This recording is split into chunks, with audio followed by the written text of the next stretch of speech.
Hello and welcome back to Pride Month Storytimes. We are going to read another story today from Out Now, Queer We Go Again, edited by Saundra Mitchell. Today's story is called Follower, and it is by Will Kostakis. Follower. It's the second last day of the summer holidays, and everyone's had the same idea. The beach is packed.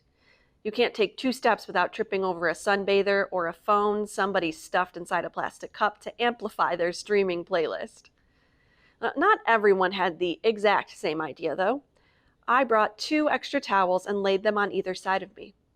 It looks as if I have 2 friends in the ocean, but really I just wanted the option to sprawl. I don't get enough credit for using my genius only for personal gain and not all-out evil.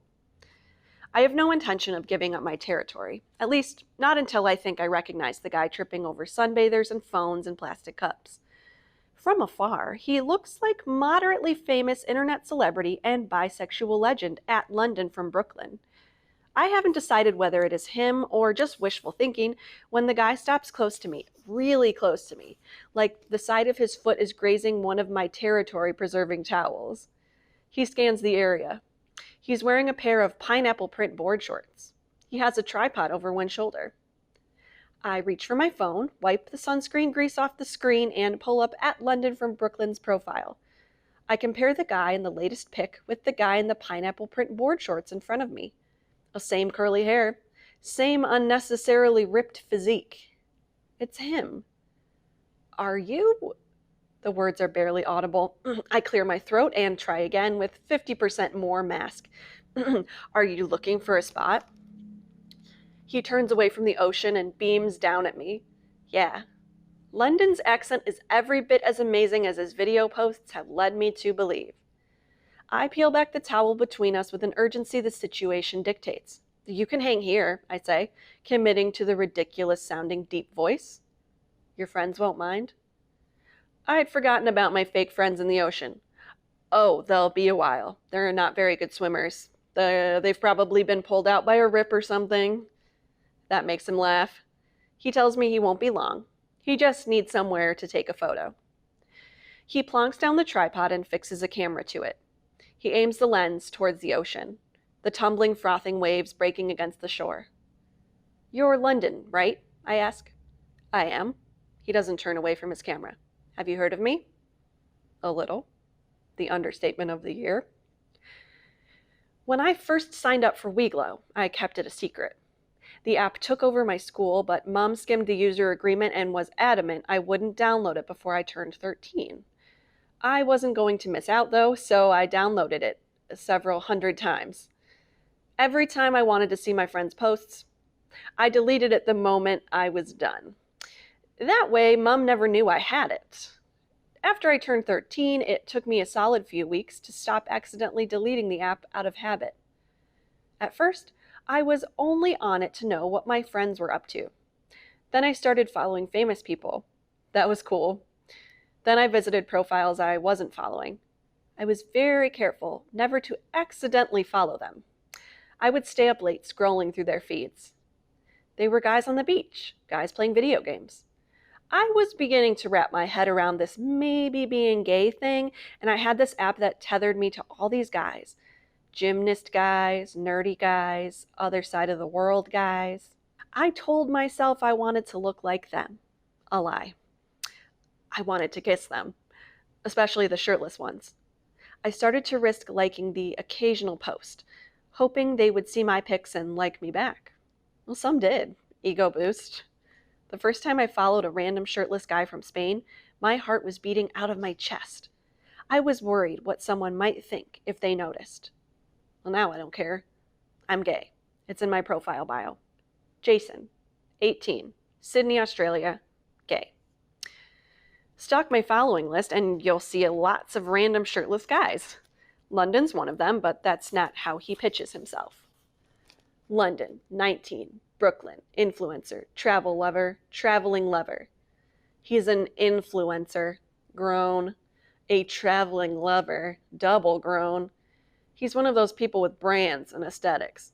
He is about love, falling in it, embracing it. He's Weglow famous for traveling the world, sharing snaps, kissing people he meets along the way. He calls them his scattered soulmates. Every week, a different kiss, a different soulmate. He pitches it as romance, sponsored by Grinner's Breath Mints. It's good for a laugh. I'll forgive a lot when a guy's shirtless, and London's shirtless a lot. I'm sure some people think he's sincere, though. He has more followers than seconds I've been alive. Well, not really, but he has a ton of followers. He's squatted by the camera, adjusting its settings. They'd kill for an opportunity to be this close to him, to see him in action. He springs up. "Do you mind watching this for me?" he asks. "Well, sure." He needs to fetch his scattered soulmate, someone he met yesterday and, quote, fell in love, quote, with. They're probably waiting in a shady spot on the edge of the beach. When he springs up, he doesn't walk anywhere with purpose. It's more of a wander. He's stepping over sunbathers and phones and plastic cups, his head snapping from side to side. He's searching. I sit up a little. I always thought his profile was a little cynical, but this is next level. He's looking for a random person to kiss him on camera so he can call it love. He's talking to some dude whose skin glistens in the sun. I can't make out what they're saying, but I mutter the sales pitch under my breath. "Hey, I don't know you, but want to play tonsil tennis for Weglow? I'll get 1 cent per 100 likes from a breath mint company, and you'll get to feel famous for a fleeting moment." The dude with the glistening skin shakes his head. "Aw, that doesn't appeal? What a shock." London steps over more sunbathers, more phones and plastic cups. He ends up chatting to this girl. She looks about my age. He must have tweaked the sales pitch because she seems far more into the idea. He leads her over. "Eve, this is..." London's brow creases. He's realized he never asked me my name. "Jason," I say. "Hi." London directs Eve to kneel in front of the camera. He checks the framing of the shot and sets the timer and then crawls over to join her. This is really happening right in front of me.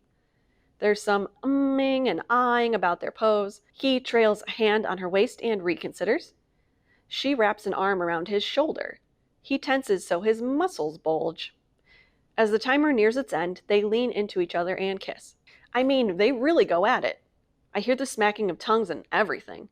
The camera takes a series of shots in rapid succession, and then they immediately pull apart. There's an awkward laugh to diffuse the tension. He crawls over to the tripod and squints down at the camera's display to check the quality of the image. I'm in awe. It's one thing to believe his profile is fake and cynical, but it's another seeing how fake and cynical it actually is. I'm impressed. My trick with the towels seems pedestrian compared to the evil genius levels on display. I must be staring because Eve gives me a little wave. "Are you two friends?" she asks. "He's a follower," London answers for me. Eve's beaming. "Like me. There are heaps of us," she says. "We're the population of a small nation." I can tell by the way she says it. That was the appeal of kissing someone she's known a whole 5 seconds. The audience. The likes. "Isn't his stuff so romantic?" she asks. "Yeah, that's why I follow him. The romance." I can see London biting back a smirk. After Eve says her goodbyes and retreats to her towel, I ask him if that's what all his shoots are like. "Oh, yeah, pretty much," he says. I recall the captions, the long stories of how he meets his latest soulmates. But what about the captions? Oh, they're made up. The sponsored content deal is for a pic and 50 words. "You don't feel weird about it?" He laughs. "No one thinks it's real." Eve thought it was romantic. And then she kissed me and wandered off. Deep down, no one genuinely believes I fall in love with a different person every week. It's content. It's clicks. Everyone knows it's fake. I laugh. "They do, right?" he says. "I'm not sure." He shrugs. "Well, I'm done for the day. Thanks for letting me use your friend's spot." Oh, they don't exist. I plonk 2 towels down for extra room. He opens his mouth to speak and says nothing. While everyone's tripping over everyone looking for a space to lie down, I nod. He seems impressed. That's gold. And I do it for free. No breath mints are sponsoring me. He laughs. All right, that's a few times I've made him laugh. It's enough to make me think he might enjoy hanging out, like I should be bold and suggest he stick around longer. So, you're not even cold for cash? If you feel bad about it, you can take the spot, I say. I have a towel you can use, and you said it yourself, you're done for the day. I have to edit the pic and upload it. That'll take 5 seconds. How often is it that you get to hang with a follower? I know the answer is pretty often. But he humors me, says it's a once-in-a-lifetime opportunity. I lay the towel back over the spot he used to take the photo, and he hops down. We get to talking, both on our fronts, staring out at the sea. I steal occasional glances. I like to think he steals occasional glances back. London Alvarez is, in news that is surprising to no one, from Brooklyn. He took a year off between high school and college to see the world. It's been 18 months. That's more than a year, I say with a laugh. Mom's annoyed, but I figure my posts are still getting likes and I'm still getting paid. Why not see more of the world while I can? I can't fault the logic. Part of me wants to ask how somebody goes about getting a sponsorship deal for photos and how much money he makes, but before I can, he has a question for me. Can you explain something to me? Sure. The guy I went over to before Eve. I explained my profile and asked if he wanted to be on it, and he asked if I was taking the piss. Well, sounds about right. I get that he didn't want to kiss me for Weglow, but I don't understand what he was asking. His face is all confused lines, and it hits me he probably thought the dude was accusing him of stealing his urine.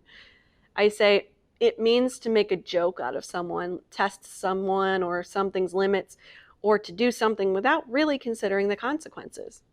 All right. Piss is our go-to word for everything. In America, you can be pissed as an angry and you can piss something away, but I've never heard of someone taking it before. Oh, we can also be on the piss. The confused lines are back. I can't even guess. It means to be drunk. Oh, right. That's confusing. I thought Australians just said mate a lot. That's a misconception. Very few people can pull it off without sounding aggressive. He pushes up off the towel a little.